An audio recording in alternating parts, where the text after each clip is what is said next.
Somehow, my daughters fell in love with Formula One. I don't know how or why, but I'm not arguing. They may not know wheel, but does anyone?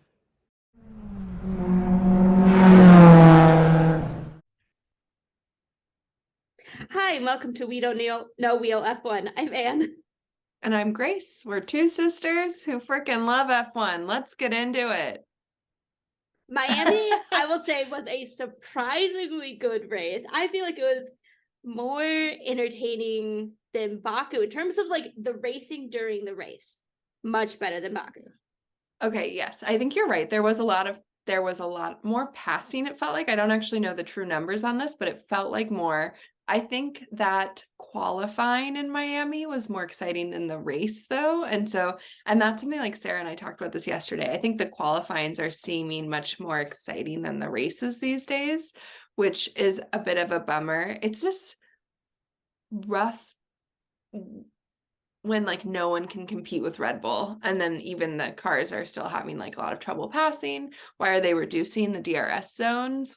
Yeah. Like, Yeah, I agree with it not being really necessary to have reduced the DRS zones. So I would say, first of all, I mean, Baku had, I think that it was the stat like 13 overtakes in the entire race, which is ridiculous. And like, I could probably name 13 overtakes just off the top of my head from what was shown in TV direction this weekend.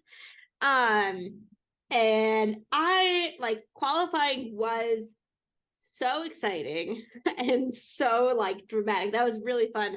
And I felt like even though the race did not have safety cars or like crashes and like all 20 cars finished the race.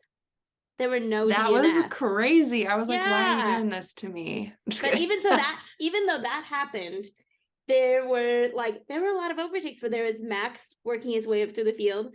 And within that mid pack behind Fernando, there was a decent amount of like jostling around for position. Okay, Where but let me because you give had my hot Hamilton take on and this. Russell like taking different places. You had Gasly losing out. You had K Mag losing out. I thought it was a good race, which I because of my orchestra concert yesterday was not able to watch it live, and I had seen some reactions online of people thinking that it was a boring race, and so I think I was prepared for a boring race. And then when I was watching it today, I was like, "There's actually a lot of passing going on here. This is fun."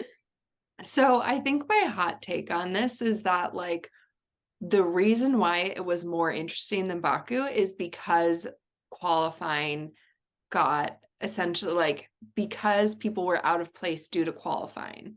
Yeah. So like, and then I think the second thing I would say so that would be like Hamilton out in Q2 and Magnussen up in like P4. Before And Max and Charles both like not even in the top five. To be fair, For Charles did qualifying. not finish in the top five. I know, but I'm saying like they yeah, were yeah, I get what you mean. but I'm not even okay, so that's my one thing is like yes, it was going to be more exciting because there were all these people who were like not where we would expect them to be based on race pace because of what happened in qualifying, which is Charles crashing in Q1 and then that set the grid without Max Verstappen getting in like a good fast lap and without Charles getting in a good fast lap. And K-Mag just like came to play, so good for him, and was obviously like feeling fast and was fast. But then my other thing was I would say it felt like that track more than Baku allowed Ferrari to look fast in like qualifying pace, but they still lack race pace. And then they didn't have a street circuit to allow them to keep people behind them. And so like a lot of what happened both with Carlos and with Charles was just that the Ferrari could not keep pace with where it could qualify. Yeah. So that makes it more interesting, but it's also like, well, the cars are just like it's not like it was like a ton of racing. There was a little bit I felt like with like Fernando and Carlos. I guess obviously there was like all Magnussen and Charles and their like 30-minute battle back and forth. Oh my But gosh. like once Carlos got passed by Fernando, like he was really like not doing much. The Alpines, when they started to drop off at the end, it was just like down the order. Well, it wasn't both of them. It was just Gasly was in front of both George Russell and Hamilton. no, sorry, not George Russell. He was in front of Hamilton and Leclerc. Yeah. And so it was basically like him getting passed by both of them, and then they swapped places so that Leclerc was behind Hamilton. Yeah. Which also, like, the fact that there was legitimate racing going on between Leclerc and K-Mag is wild. Like, so wild. How is Haas's car so much better this week, and how is Ferrari struggling so much in race pace? But truly, how are they? Yeah, which I will say, like, I do think overall there is still hope that this is going to turn out to be a good season, because as far ahead as Red Bull is, everybody else is not actually that far from each other.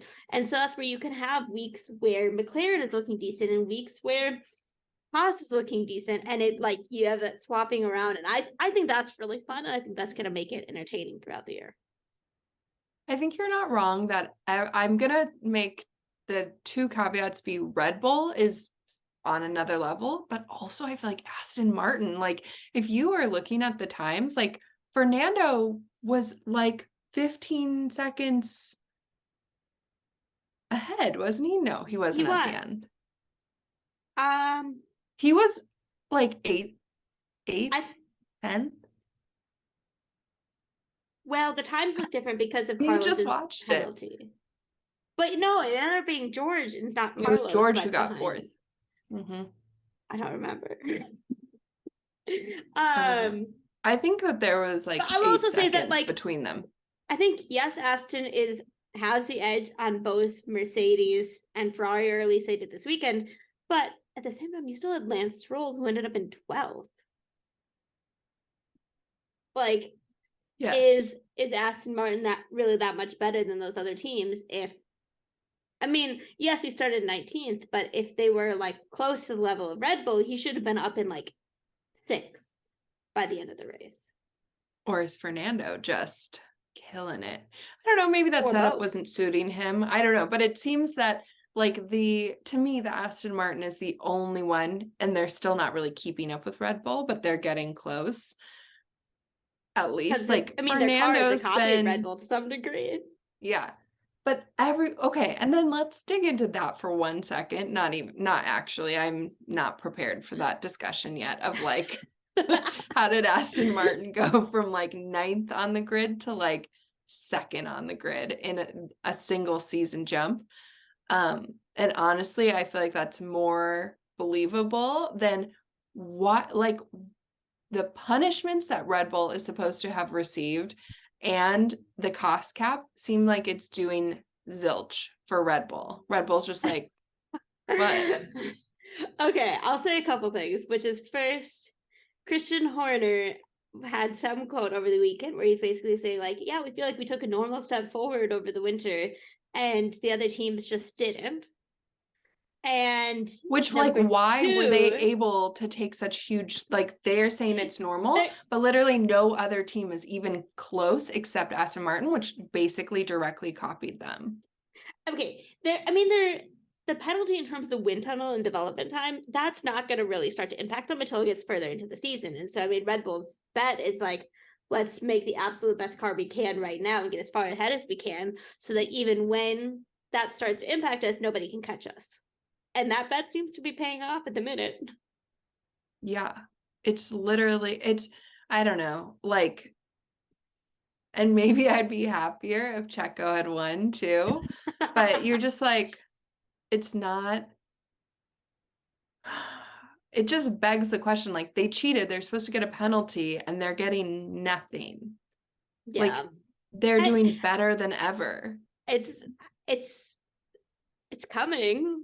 It's just, it seems like at the moment they've waited. Let us check in on this. Let us check in on this in 9 months. Because I don't think it's ever coming for them. Well, okay. And let me I'm pose ready you to this hire question. a private eye and let's get in there and let's reinvestigate. If in 2015 Mercedes had been given a penalty that would impact their development, do you think that it would have slowed them down to the point where they didn't win 8 constructors championships in a row? Well, I think an appropriate penalty should. Is that not the point? Like, I don't know. I'm not the one who makes the rules and makes the penalties. I definitely like, yes, but I think there's been some like people kind of like talking about the Mercedes dominance versus the Red Bull dominance. And if you're looking at purely on speed in these first, are we on race 4 or 5? 5? 5. Red Bull is doing better than Mercedes did in like their peak dominance, I think. I don't This know is if I what would agree with Instagram that. tells me, and I believe it.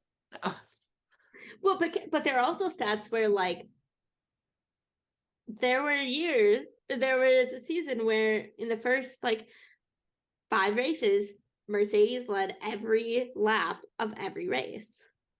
That's not been true for Red Bull this year.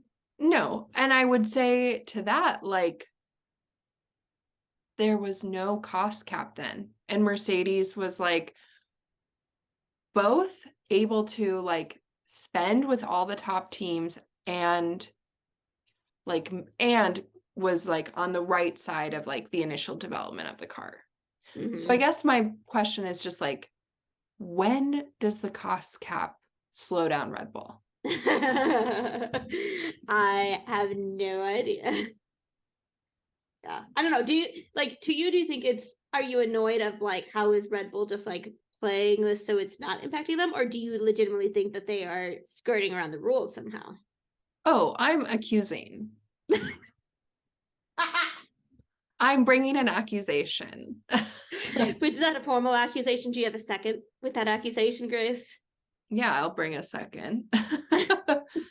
Is Sarah gonna second for you? Yeah, Sarah will second. She would. But yeah, I don't know. And it's not even, it's just like,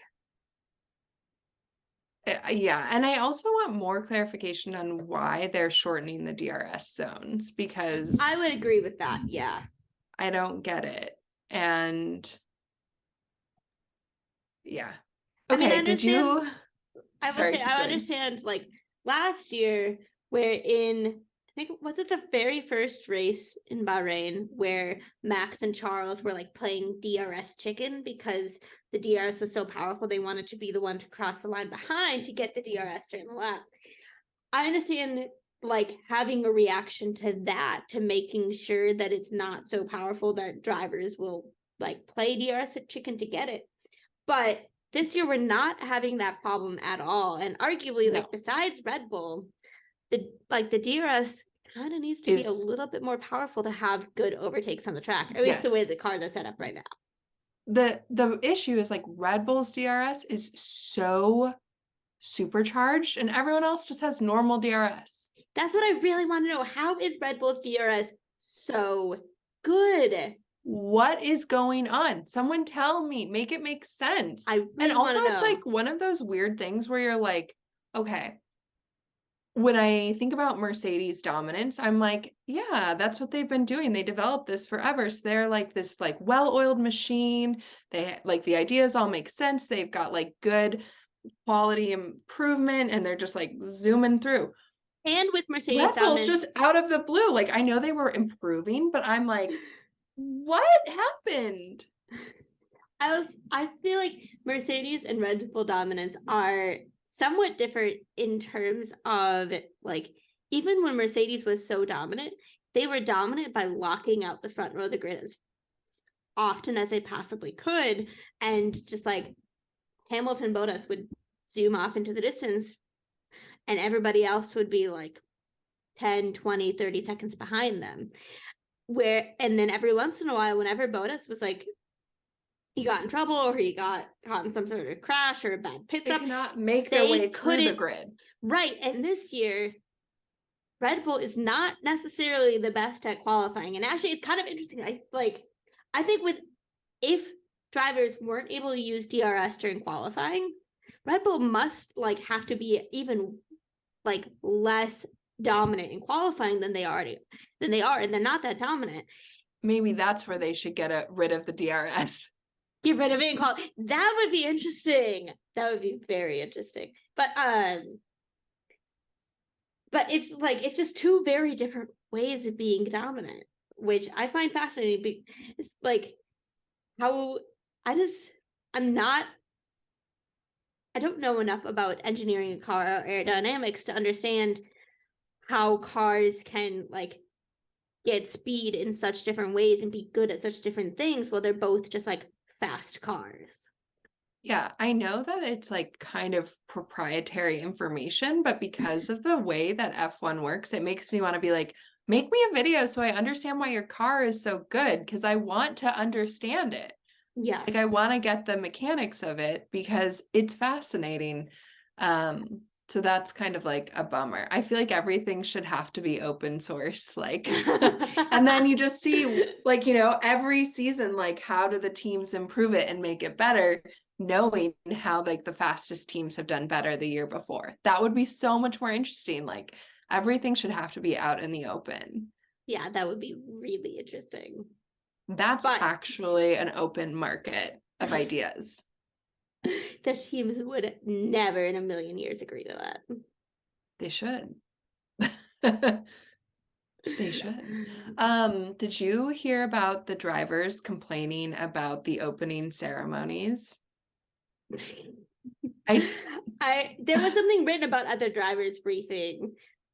Did it say like just one person was complaining about it being too long, or is that something else I'm thinking of? No, it was actually only Lewis who said that he liked it. That I saw a bunch of drivers talking about it, and it was like Max and Charles and I don't know, it was like a bunch of other drivers all being like, I did not like it. It was too long. Why are we like, we have to stand outside in the hot sun for like 30 minutes before the race starts. I want to put on my helmet and in their race suits on like the track. And they're like, I want to just put my helmet on and get in the car and race. And Lewis was like, I thought it was fun. I will say okay, so my concert for orchestra started like half an hour after the race started, and we had a rehearsal earlier in the day, and so there was like an hour and a half where we were just kind of like everyone in the orchestra was like hanging out, relaxing, waiting until the concert started. And so I was looking at Twitter about half an hour before the race started. I started to see these tweets from Formula One people like, oh God, what is this? Very clearly about the like announcing of the drivers, and I'm just thinking it was terrible. And then when I watched it today, I actually enjoyed it. I thought that it was like decently well researched for the like bios. I thought that like the who was it that was like the person announcing them? I don't know, because honestly, I didn't watch it. I tuned in right before when I watch an F1 race, I tune in right before the formation lap starts. Oh, I want to get like all the content that I can. But the driver intros were surprisingly well researched, and like everyone's name was pronounced well. It was the only thing that was slightly awkward about it is that you could like it felt like the drivers were supposed to be doing the like start of an NFL game, run out of the tunnel, like get everybody cheering for them, and they were not doing that because they're Formula One drivers. They don't have the charisma. Nope. Lewis liked it. He did, which he also like the person who was announcing very clearly had an affinity for Lewis Hamilton and was like, it's the best Formula One driver by the stats and like 7-time world champion. And then and he gave Lewis Hamilton a big hug after he came out of the tunnel. It was very cute. It's very sweet.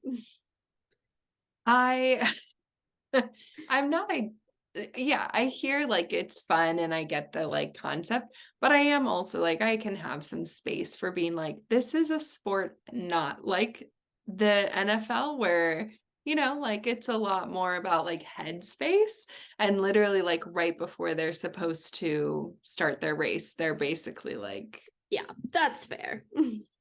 That's You fair. know, but also like they're always having to do like a national anthem thing and this and that. And I think Alonso even was like, if they're gonna do that, they should at least get rid of like the driver's parade or something because it's too much. And I was like, not the driver's parade. I need that. Did you see that Charles was driving Carlos around? Yeah, Because apparently they both wanted that car. I love it. So cute. I think it was meant to be Charles's car. His name was, But it was definitely on it was Spain colors. It was Spain colors. I didn't even realize that. Okay. Red and There yellow. it is. Yeah. Yeah. And so it was a fine race. I liked qualifying more. I thought qualifying was more fun. It was fun to see Kevin Magnussen do so well. I think that was probably like one of the best part of the races was like one, I enjoyed seeing Alpine. Like Alpine seems like they're putting something together. Ferrari literally seems unchanged. As a Ferrari and Alpine fan, I'm like, thank goodness for Alpine because I cannot live like this. Yeah, I think it's going to take some more time for Fred Vasseur's impact to become known on the team. So I'll say, like, there have not really been, like, any strategy errors so far this year, knock on wood. Bare minimum, bare bones. There've been no. Okay, this is like Sarah and I were talking about the race yesterday, and I was like, you know what I loved the most was during qualifying, my BFF, James Hinchcliffe, was they just like cut, you know, like they'll cut to the stands and then the commentators will say stuff. So they cut to the stands. There was a young woman wearing some Checo merch and she was cheering because he had just gone really fast. And James Hinchcliffe was like, man, it's hot outside. But look how excited this young woman is to be cheering on her heroes to go as fast as they can. Like, what a joy. And it was just like, oh, that's so wonderful. That's like some of the best commentating I've heard about women I've seen on screen in an F1 race. And Sarah was like, that is literally the basement. And I was like, I know. Bare minimum. It's the bare minimum just to basically be like a woman might be enjoying F1 and watching it because she wants to see her favorite driver go fast. I will say, in terms of like having more female commentators, have you heard of, I think her name is Bernie Collins, who used to be the like lead strategist at Aston Martin. She is now one of the like tech analyst commentators for Sky Sports. I've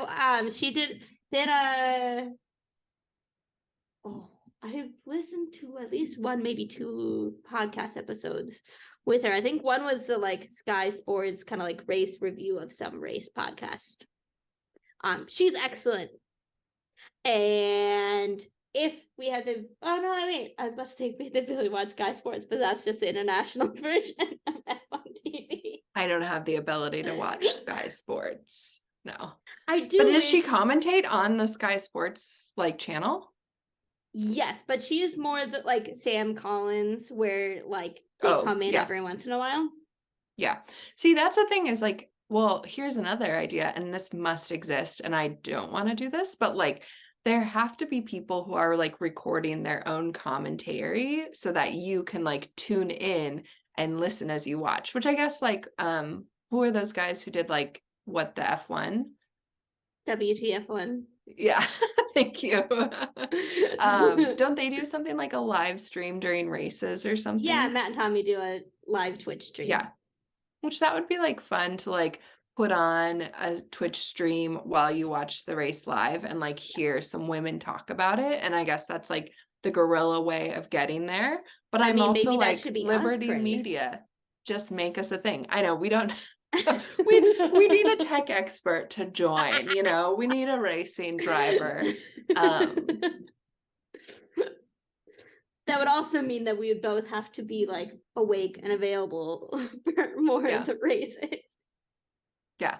But like I feel like that should be a thing, like that someone should be creating. Maybe it exists and I'm not looking for it. I mean, I think there's there's definitely more people than just Matt and Tommy who do like live watch-alongs for the races. But I want a women only one where you just like tune in for a man like once in a while. We're like, let's hear from a male perspective for a couple seconds. Okay, bye, honey. We got to do it ourselves, Grace. That's what I think. But yeah, I enjoyed that. I liked Danica Patrick was out there during qualifying, and that was fun. Yeah, what a lovely, okay. Favorite like weird moment was when Checo's walking behind Carlos and Alonso right after the three of them have like gotten in the top three. He covers his mouth. Yes, and in Yes. Spanish, he's like, "Are you guys friends again, bastards?" Very good. Very so good. funny. I also love how he like very like purposefully and visibly tried to make it so that people wouldn't be able to understand what he was saying, but a bunch of people just like cranked up the volume and were like, yeah, we can still understand you, Checo. Maybe he didn't want to get in trouble with the censors. No. I mean, doesn't seem like Red Bull cares that much. Okay, what did weekend. Max say at the end of this race? He said something really that cracked me up. He was like, that was a bleeping delight or something at the end of the race. He said it was simply effing lovely. Yeah. On his radio. Which is what's kind going of on like, with Max? It's a Max like kind of phrase to say that a weekend was simply lovely. So this was just like him adding to it. Simply lovely. Yeah. It's very Max Yeah. thing when he wins a race by like 20 seconds. And then, okay, McLaren, they've really taken a step down. What happened? They looked decent in Baku and then it just disappeared. And this was supposed to be like, they have upgrades. This was supposed to be where their car was supposed to start. I don't know, but I feel for the McLaren fans. Yeah, I do too. Like, also, I will admit I felt a teensy tiny bit bad for Logan Sargent. 20th. Oh, yeah. In your home race, both in qualifying and the race. Not that bad, but a little bit. Didn't feel bad enough to really feel bad, but I can't say that I felt good. Here's my hot Logan Sargent take, which everyone in group chats with me has heard, but I recently watched like Logan Sargent's GQ interview. I refused to watch that. I did not want to give it the views, Grace. I gave it the views. And it really scared me into thinking like, is Logan Sargent the American Carlos Sainz? And by this, I don't mean like, what I mean is that I'm worried that Carlos would be perceived the way that I perceive Logan in Spain. And that's because he was so like, in like one, he's got the American flag on his helmet. Every driver has their country's flag on their helmet, Grace. No, it's like big. It's not a little flag. It's like the most important thing, which I feel like Spanish flag for Carlos, it's like gotta be every helmet. It's basically the whole helmet. The Miami helmet was like one of the first helmets I've seen from him that was like not an entire, like last season, the last race, he was like, I've got a special helmet, and it was literally just sparkly, but exactly the same. Okay. He's basic.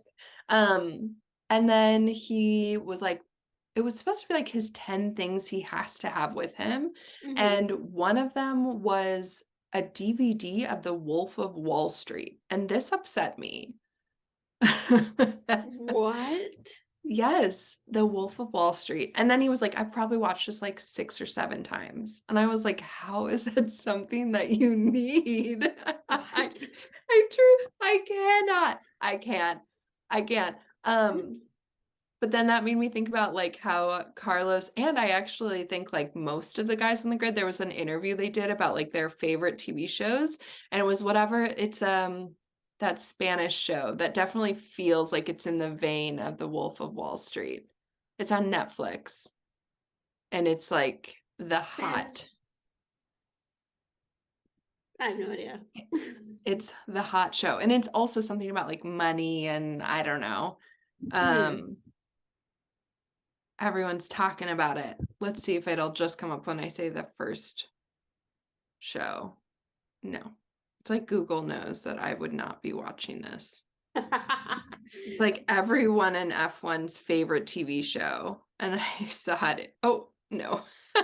And I was like, no, why is this happening to me? But it feels in the vein of The Wolf of Wall Street. Logan Sargent said The Wolf of Wall Street. He needs it. He needs it. Then he got out his sunglasses and was like, these are designer. And I was like, oh my gosh, what's happening? And yeah, I was concerned. I am concerned. What does this say about? Carlos and Logan Sargent are not the same, Grace. Yeah. And then I saw a quote from Carlos talking about Fernando. I think it was, I don't know what the context was, but it was like supposed to be a question about like, are you still friends with Fernando?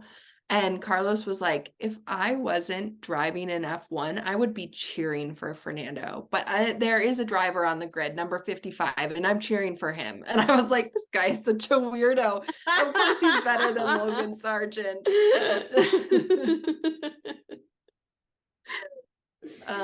Yeah. Okay, did you watch the whole press conference with Checo and Carlos and Fernando after qualifying? No, I should have, because I think it would have been really good. It was so good. It was so fun.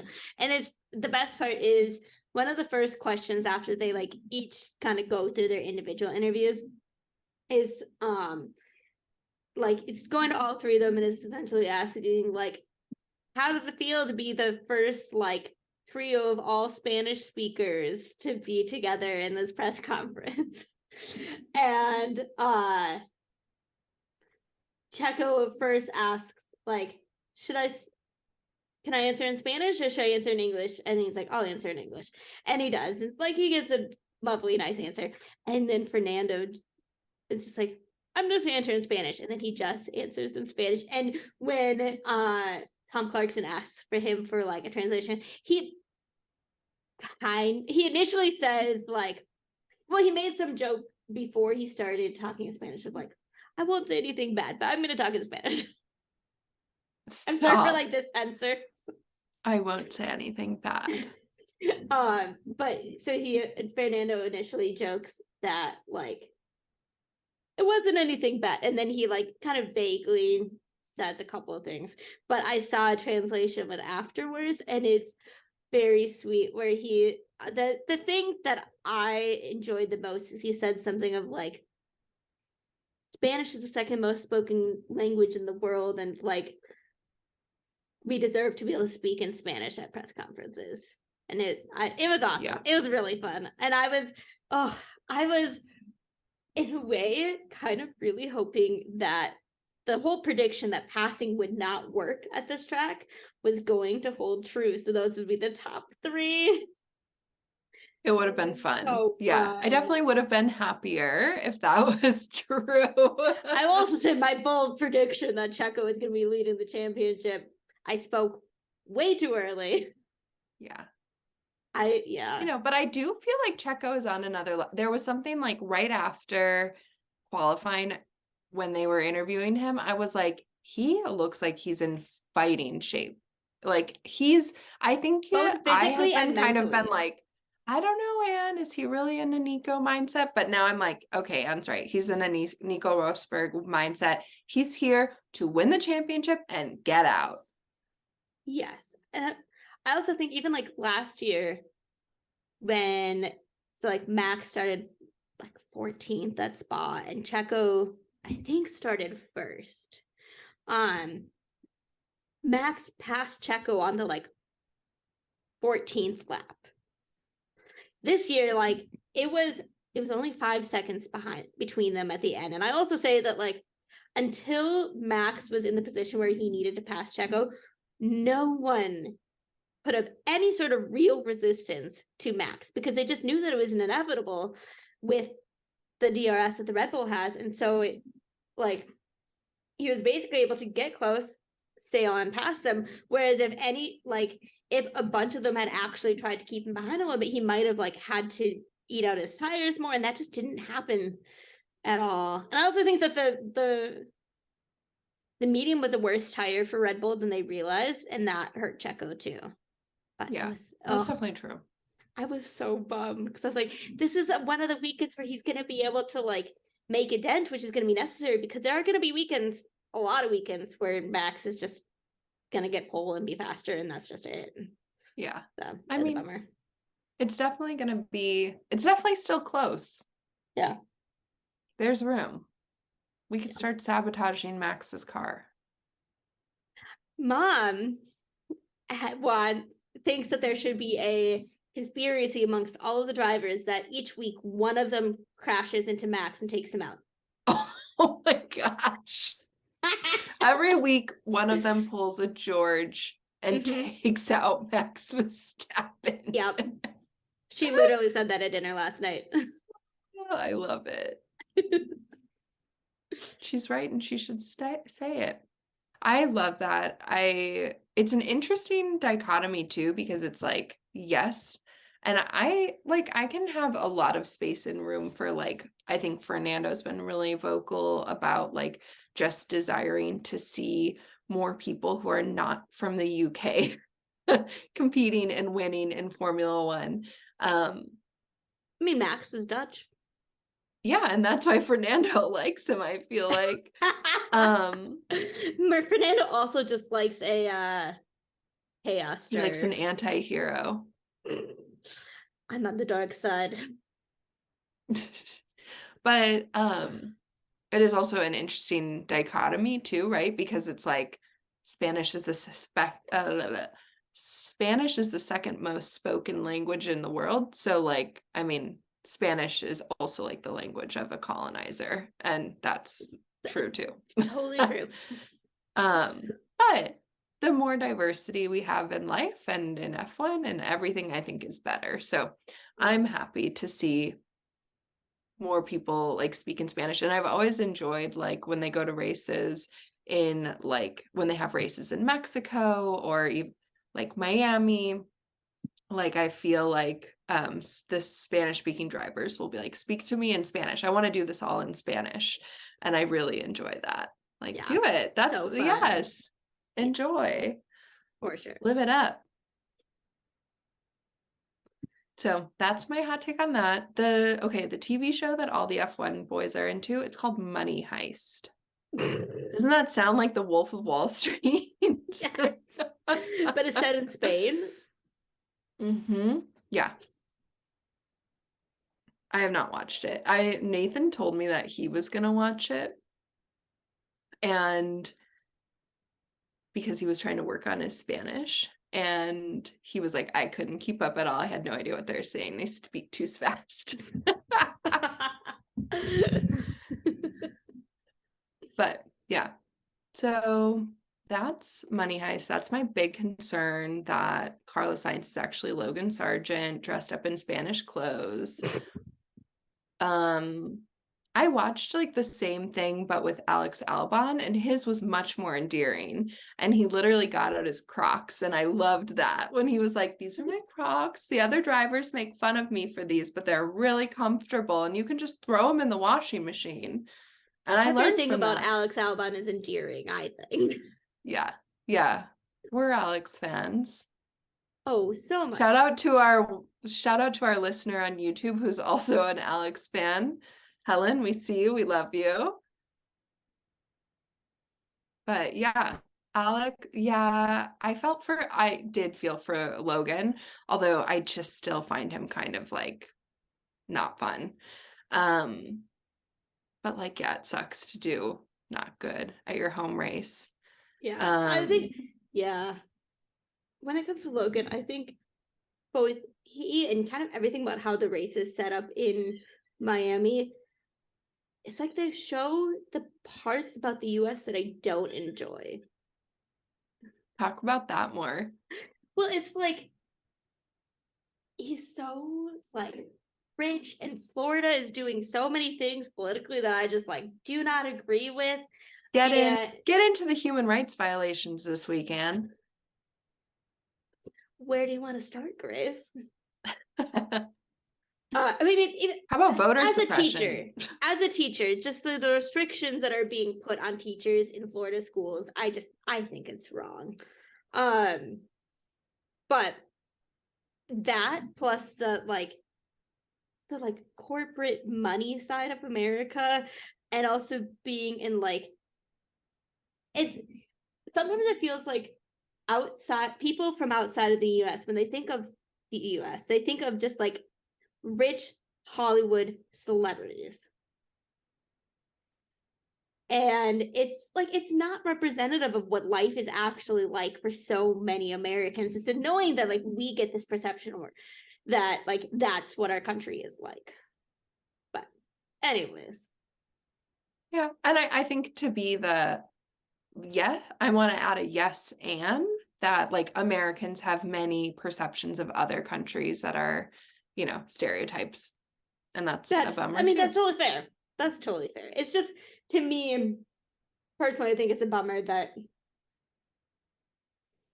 the races and the driver who happens to have gotten into Formula One don't show more of the like diversity in the things that I do love about the United States. I mean, are we surprised that a sport dominated by rich white boys has a rich white American boy as its... You mean Formula One doesn't want to go up to Brainerd International Raceway? I'm not sure that would help them that much, but yes. Minnesota would be a welcoming host. Can you imagine how excited Dad would be? No. Yeah. So, I don't know, like, yes. Really, if they came back to Long Beach, that's what he would be thrilled about. Yeah, I think they should go back to Long Beach. That's where it's at. Mm-hmm.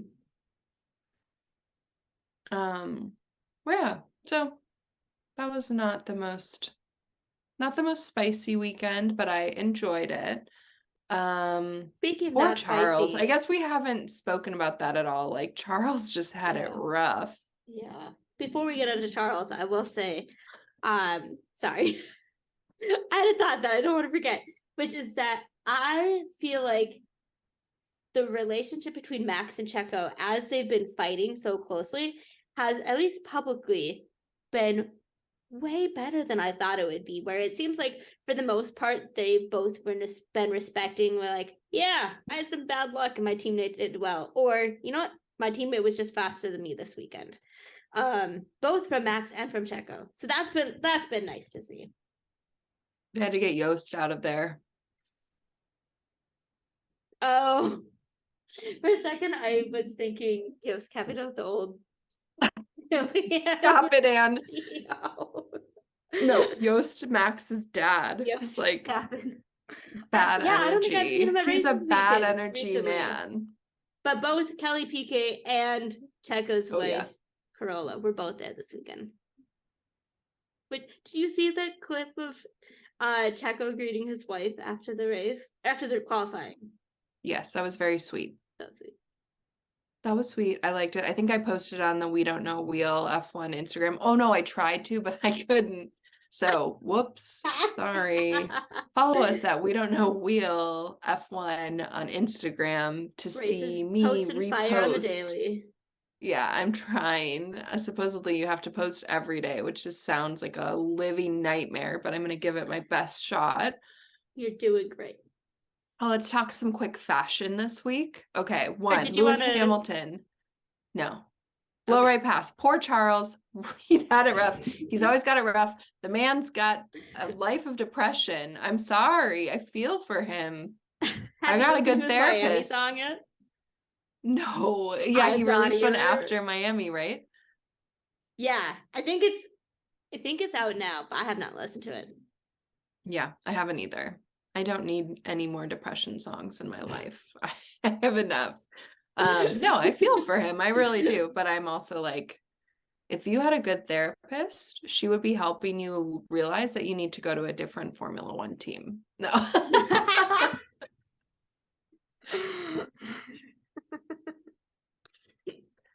No, I want to talk about the fashion. I'll start Okay. with Charles' fashion because he did bring a little fashion.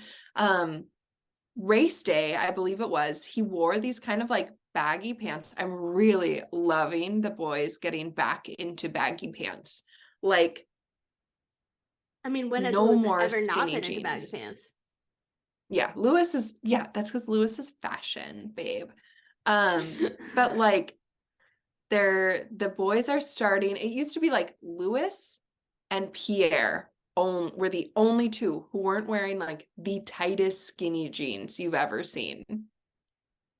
Like, picture in your mind's eye Daniel Ricciardo's little tiny legs at Miami last year. Okay. So Charles Leclerc shows up race day. He's got his Ferrari jersey shirt thing on that they made, like baseball jersey. And then he has on these kind of like loose blue jeans that were like bleached in like wide, like 4 to 5 inch thick stripes. And it was like it was a vibe. Was it a good look? No. And there's a great video where I think it's Pierre and Max see him and are like, where did you get these pants? And I think Pierre says to him, like, did you make them? And Charles is like, yes. And Max is like, ah, like mouth open. Chef's kiss on that. I freaking love it. I love better the be in like Drive to Survive. I love the gentle ribbing of Charles because that's a delight. I love the fashion risk, Charles. No more red pants. He always likes a red pant. He needs to be out here taking some risks. So apparently it's a like that's lucky Saturday thing for him. okay. Well, at least switch it up on Sunday, I guess. Thank you. Lewis wore like a full on like shiny black bodysuit that glittered and I loved it. I loved all the bucket hats and visors all around the paddock. Yes, I saw Checo in a visor and I enjoyed that. I don't know if I have any other like big standout fashion moments. Those were my favorite. Some lovely Miami vibe pants. Okay, tell us about those. They had some sort of like kind of leafy floral print. I remember him wearing them during the press conference on Thursday. Okay. I did like, I think Yuki had like a shorts, like floral, like it was With like wide leg shorts, matching like polo. Yeah. And that was quite cute and I'm here for it. Like, you know what we haven't talked about? Daniel throwing Yuki off the boat. I loved that too. In which I felt like it got better and better. It's like I originally just saw like the 2-second clip of Daniel like jumping off with Yuki, but then watching the longer video of how Danny planned was talking to the video team before. I'm like, I'm gonna get him off the boat as soon as I throw him. I really like Nick DeVries. I think we all need to take a breath and let him get some more time. Like even this weekend, I thought he seemed a little more settled with the car. It wasn't what it needed to be, but it's improving. He still crashed in one of the free practices. He's still improving. And it's not like he's having like he's not having like Mick Schumacher crashes where you're like, retire the car for the weekend. No. You see the thing going on online of like Charles Leclerc has crashed more times in the 5 races than Mick did all year last year.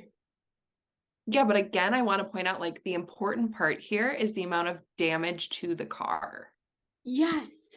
And I also like, so they're only counting like 3 crashes for Mick last year, which I think there are 3 big crashes where he destroyed his car. And there's so many other crashes on top of that. Yeah.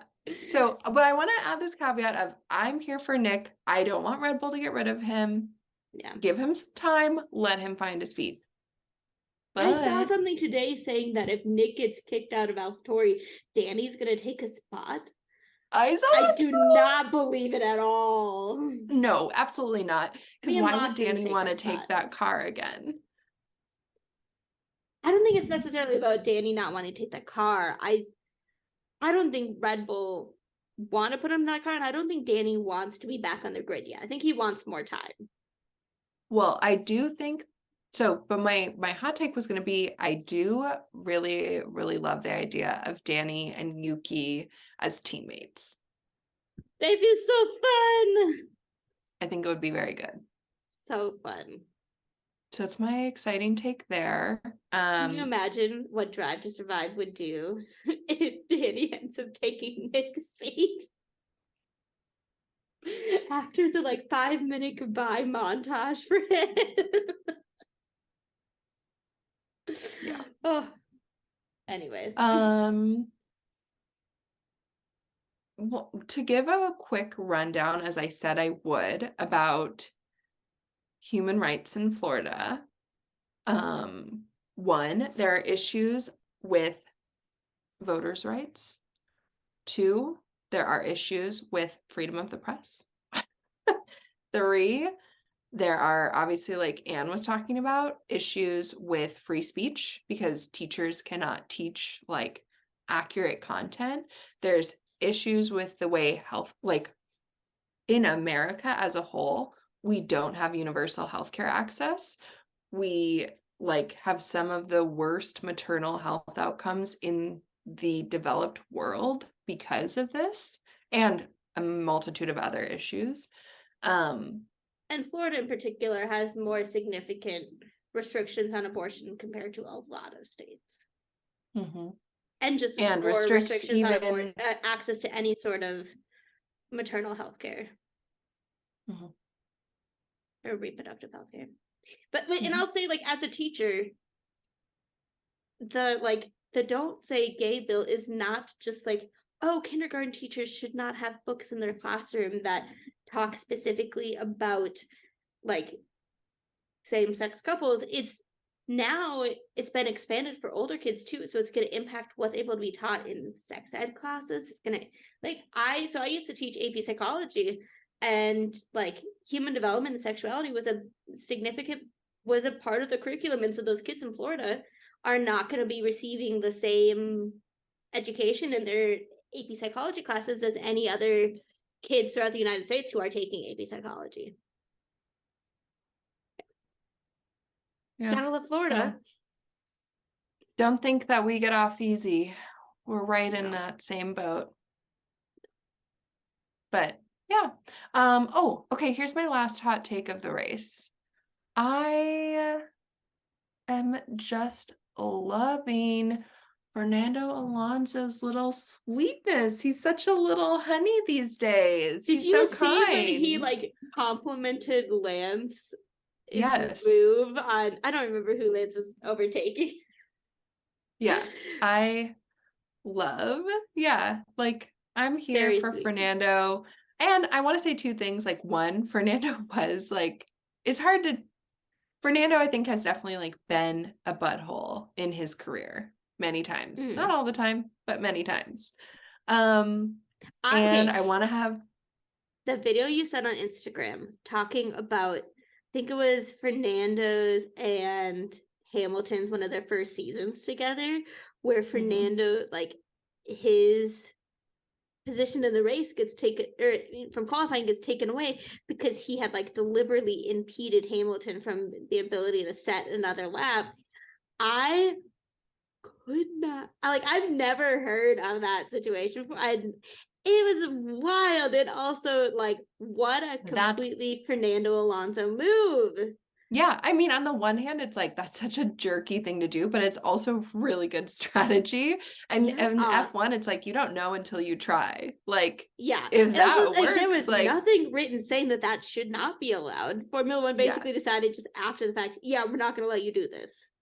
Yeah, I definitely agree. And I just want to say, I have space for both Fernandos. One that's a super sharp mind that can think of ideas like that, and two, I believe that people can have emotional growth and become kinder, more empathetic people. And like, maybe that's what he's doing. Maybe it's not.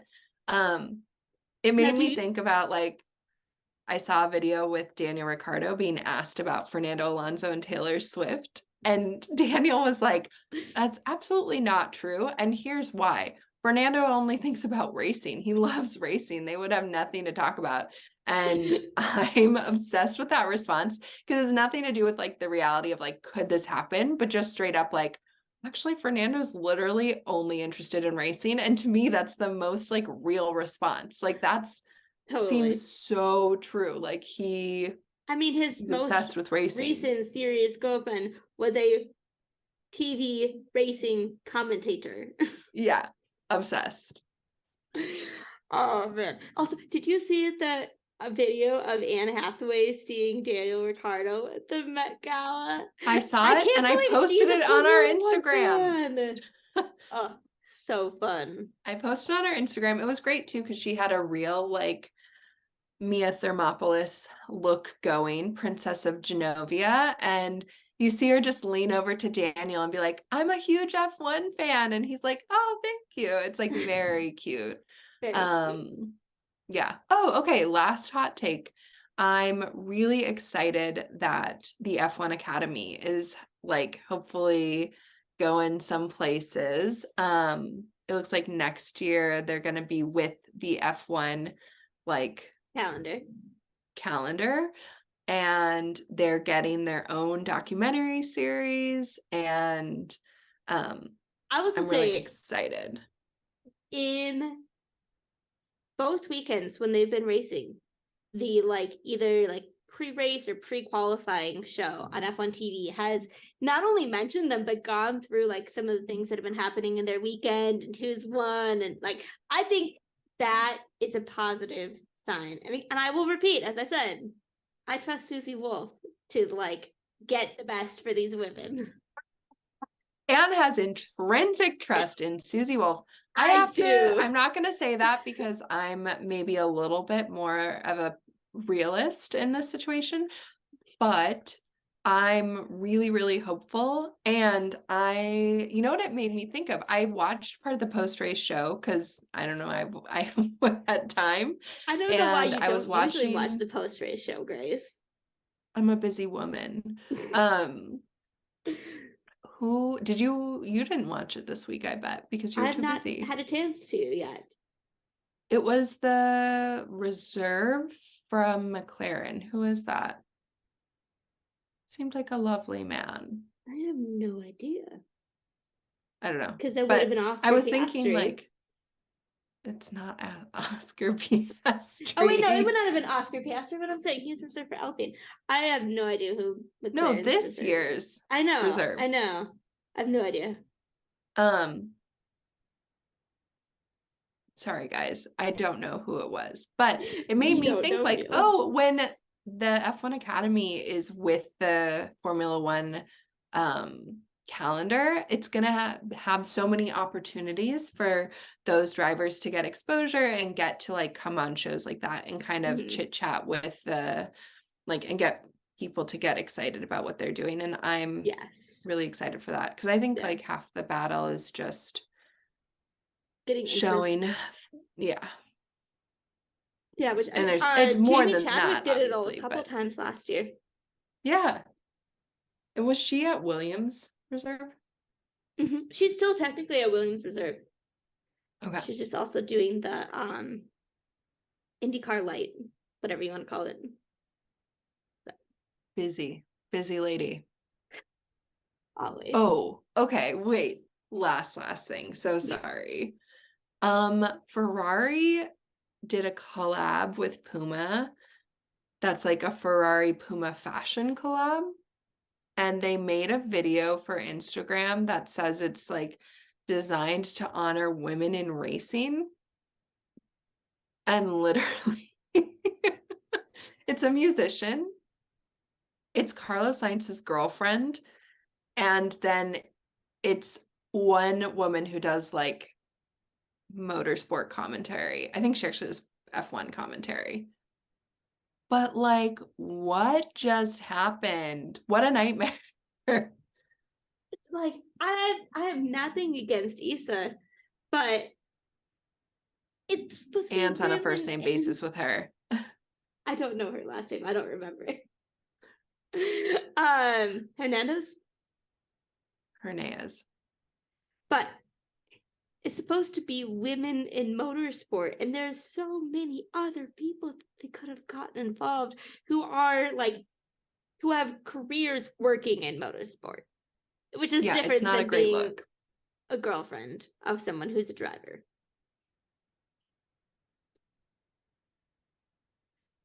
Yeah. We're never going to be friends with Carlos Sainz anymore. But is she actually his real girlfriend, Grace? Do not put this on the podcast.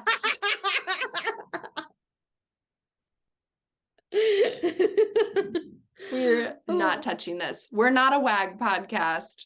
We're here to enjoy. We're here to speculate. I was just speculating. I'm not. Oh man. Well, on that note, Imola, 2 weeks. Imola. Mercedes, big upgrade supposedly.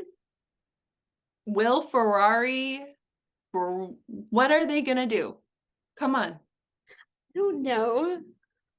But I did see that, you know how there were all those rumors about like some Red Bull engineers going to Ferrari? None of them are true. I heard that. I almost feel fair enough. If you were an engineer at Red Bull, why would you want to go to Ferrari? Would you go to Ferrari? No. Never. No. Also, like, here's my speculation. Red Bull's breaking the cost cap. You probably get paid way better at Red Bull than Ferrari.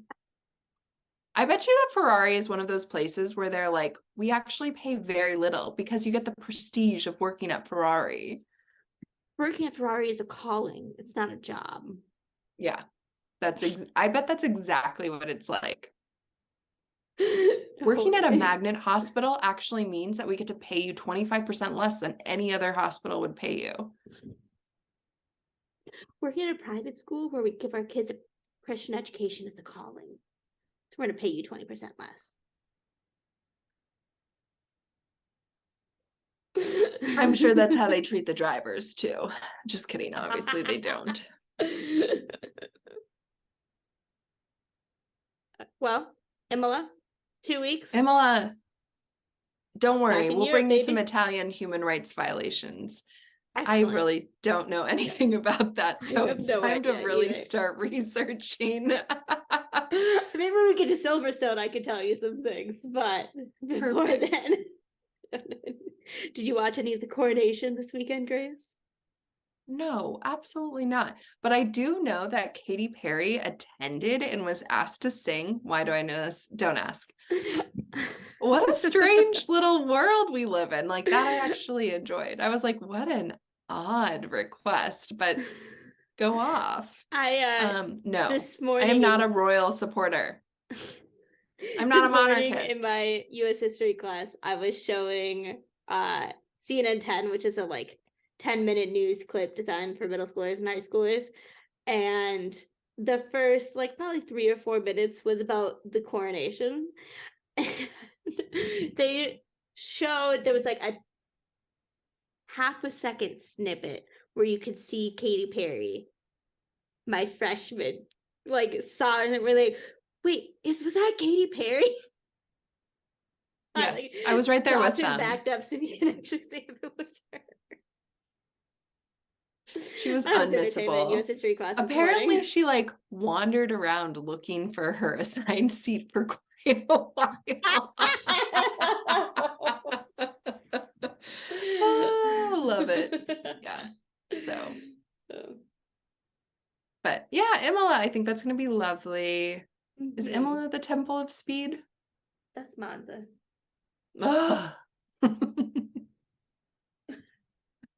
You do realize when we get to Monza, if things still stand as they are, Red Bull is leaving everyone in the dust.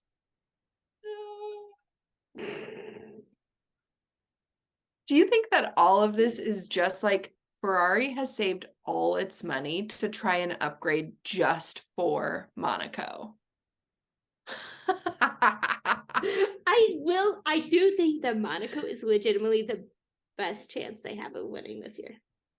Yeah, because they're doing so well at qualifying. Which, I mean, how amazing would it be if Charles got to win in Monaco? He'd have to write a happy song maybe for he once. needs to stop playing the piano so much. Just kidding. People are allowed to have diverse interests.